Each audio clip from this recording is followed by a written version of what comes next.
जब रघुवर दास था, झारखंड में भाजपा की सरकार थी, तब 10,000 से भी अधिक आदिवासियों पर देशद्रोह का मुकदमा लगाया गया था।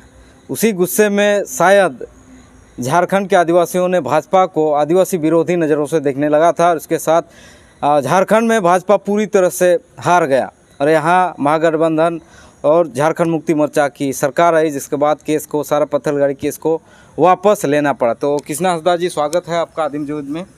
जोहार सबको, मैं आदिम जुम्मन के तमाम दर्शकों को मेरे ओर से हार्दिक जोहार। तो कृष्णा हंसदा जी, आपसे ये सवाल रहेगा कि इससे पहले भाजपा की जब सरकार थी तब 10,000 से अधिक आदिवासियों पर देशद्रोह का मुकदमा लगाया गया था। तो क्या आदिवासियों ने ऐसा किया था कि 10,000 से अधिक आदिवासियों पर देशद्रोह का मुकदमा लगाना पड़ा था? देखिए, ये भारत का इतिहास में या तो दुनिया का इतिहास में पहली बार ये हुआ। जब स्वतंत्र भारत का आंदोलन चला तो उस वक्त भी अंग्रेज़ों ने भारत में आंदोलनकारियों के ऊपर 10,000 केसेस नहीं किए थे, लेकिन भाजपा नीत सरकार या ये मनुवादी सरकार ने आदिवासियों का आवाज़ को दबाने के लिए केवल और केवल आदिवासियों को 10,500 करीब आदिवासियों के ऊपर देशद्रोह का मुकदमा दायर कर आदिवासियों की आवाज़ को दबाने का काम किए थे। और सरकार को यह अंदाज़ा नहीं था कि आदिवासी के ऊपर आज के उस समय के परिप्रेक्ष्य में, आज के युग में आदिवासी काफ़ी जग चुके हैं और संविधान के अधिकारों को वो समझते हैं। और इसीलिए आदिवासियों ने पूरे ये झारखंड के अनुसूचित जिलों के जितने भी आदिवासी थे या मूड बना चुके थे कि यह भाजपा आदिवासी विरोधी है। और उसी का नतीजा है कि 2019 का चुनाव में आदिवासियों ने सिरे से भाजपा सरकार को खारिज करते हुए यहाँ झारखंड मुक्ति मोर्चा और गठबंधन की सरकार को चुनने का काम किया। बिल्कुल, शायद इसीलिए पूरी तरह भाजपा यहाँ आदिवासी विरोधी लोग समझ रहे हैं। आदिवासियों के मानसिकता में, उनके मस्तिष्क में ये बैठ गया कि आदिवासी विरोधी है भाजपा।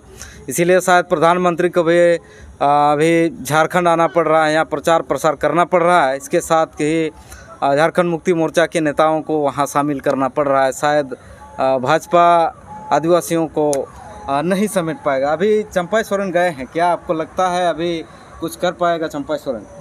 देखिए, एक बोलता है ना कि राजनीति में लोग आशा करते हैं कि मैं उसको लाऊंगा तो शायद लोग उनके साथ आ जाएंगे।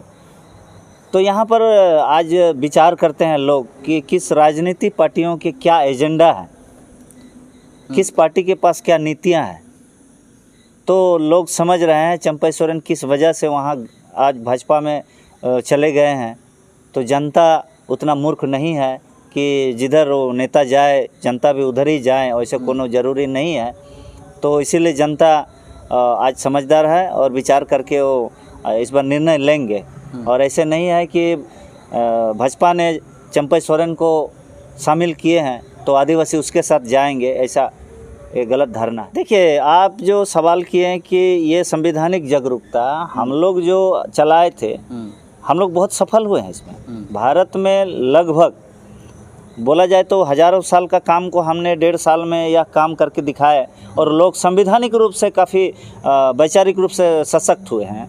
और आज सब जगह 5वीं अनुसूची ग्राम सभा की अधिकार की बात करते हैं, संविधान की कई सारे धाराएं बात करते हैं जो पहले बोल नहीं पाते थे। आज वो प्रशासन के सामने वो सवाल जवाब कर रहे हैं। और ज़मीन और जो आज जो विस्थापन का जो बहुत सारा दंश झेल रहे थे, कई जगहों पर ये जागरूकता की वजह से ज़मीन बच रहे हैं। तो ये एक सफल।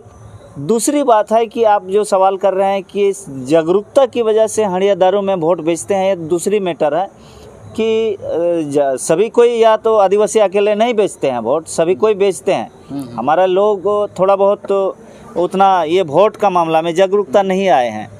तो हमें उम्मीद है कि हमारे लोग वह भी समझ जाएंगे कि हमें ज़्यादा दिन इस तरह हमें बेचना नहीं है, क्योंकि हमारा इससे जल जंगल ज़मीन लुटा जा रहे हैं। इसलिए यह भी समय आएंगे तो जग जाएंगे। ये देखा जाता था कि पहले जो होता था कि लोगों में कि मुद्दा विहीन, जिनके पास कोई मुद्दा नहीं होता, जिस पार्टी के पास या जिस नेता के पास उम्मीदवार के पास किसी भी तरह का कोई मुद्दा नहीं होता था, आदिवासियों का मुद्दा नहीं होता था, फिर भी उनको वोट दिया जाता था।